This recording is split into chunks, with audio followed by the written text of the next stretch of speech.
I think I have about 5-10 minutes left. Maybe we can give me 5 minutes for that crash that I had here. All right. The last thing is the word traffic. Free content drives traffic. And I stopped on this one. I had a hard time with traffic. What about it made me want to define it? And really, it wasn't about the dwell number that's in your land. It wasn't about the number of freebies that were getting given out. The traffic, the meaningful traffic, I realized was really the ecosystem, which brought me right back to my thoughts about the particle attractors, the gravity attractors, which are already used for modeling ecosystems. You set out an attractor like a pest, and you set out an attractor like a predator, and you can actually model ecosystems.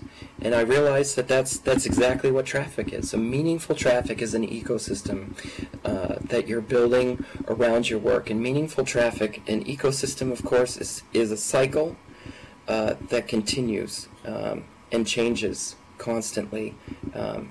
And so the meaningful traffic number might not be in Second Life at all.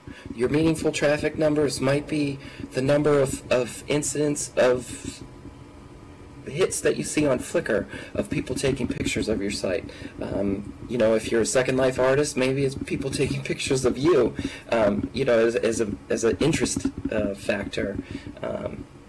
But certainly the meaningful traffic number is more of your concept or understanding of the community that you're creating around what you're trying to do within Second Life, and not really that dwell number. The dwell number, I think, is good for an event where you can say, hey, we had 40 people show up, we filled the sim, we had to extend it to 60, 70 users, and hey, look at that, the next day the dwell number shot up to 20, and it can be a valid, validation that people went and stuck around, and maybe it was one of the only things that they did in Second Life that day.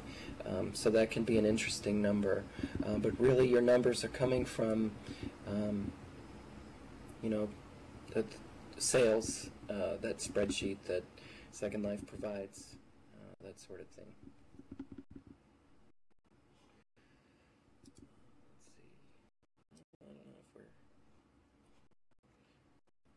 That's really basically it. The idea of just giving out your freebies and nothing about it, saying for the next event I'm going to have a teddy bear in it, but really stopping and considering what exactly is going on with that freebie, how the community is going to react to it, how they're going to use it, how it's going to disperse through your audience.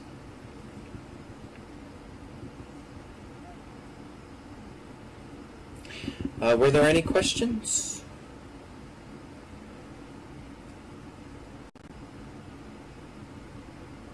Anything? And it could be a topic.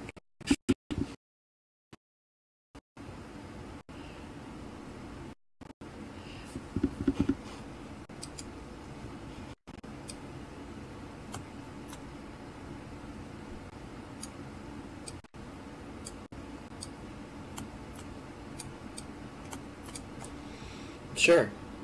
I can answer all those. Yeah.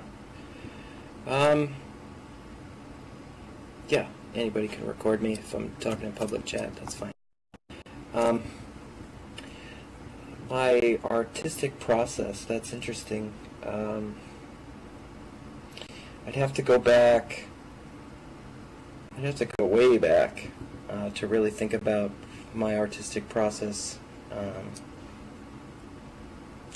Don't, when somebody or a facility like Ball State University offers me a sim space, Certainly the first thing I want to ask is what do you guys want the space to do? Like what's the primary goal of inviting AM radio to build on your space? That's a first, and most of the time it's well, we want to promote the fact that we do sponsor artists, or we want to promote the arts and sector.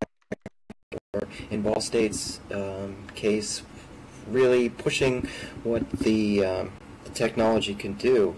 The whole graffiti application came out of that, where I first wrote a short paper about these very topics, about experience and how users perceive their own freedoms within Second Life.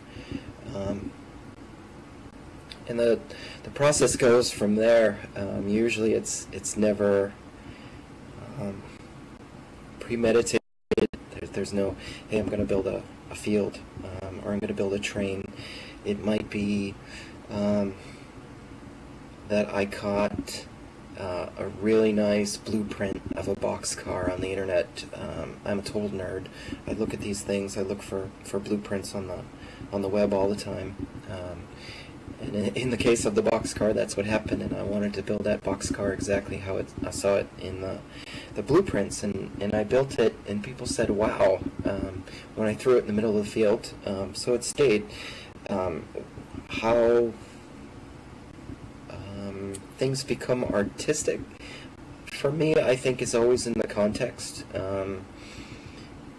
You know, when people perceive it as art, it's usually a juxtaposition of ideas. You know, I can't stand Sims where you go there and that there's signs telling you what the sim is about. I think that's a primary mistake that a lot of people make. I mean, people are here to explore, and you know, you go to a sim and it's like you know, either the Coca-Cola brand or it's like a health insurance brand. You're either gonna be able to understand the brand in the way that you've experienced, or they're gonna shove it down your throat and have a very politically correct picture of a family in front of their brand name. So I think it's a very careful thing that you have to do, present your space, and I think a lot of the artistic emotions that people get when they visit my space, it has a lot to do with the fact that I try and present a very real view, my own view of the world, things that I enjoy, things that I like, things from my childhood.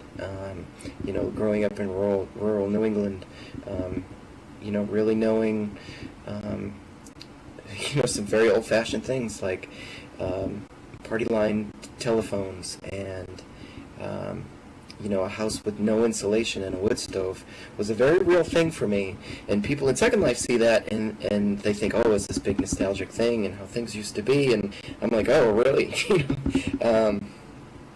So there's that aspect to it, where I'm just sharing things that I like and putting them out in a single space in the juxtaposition. People seem to like to draw their own conclusions on. And so that's really the artistic process that I use.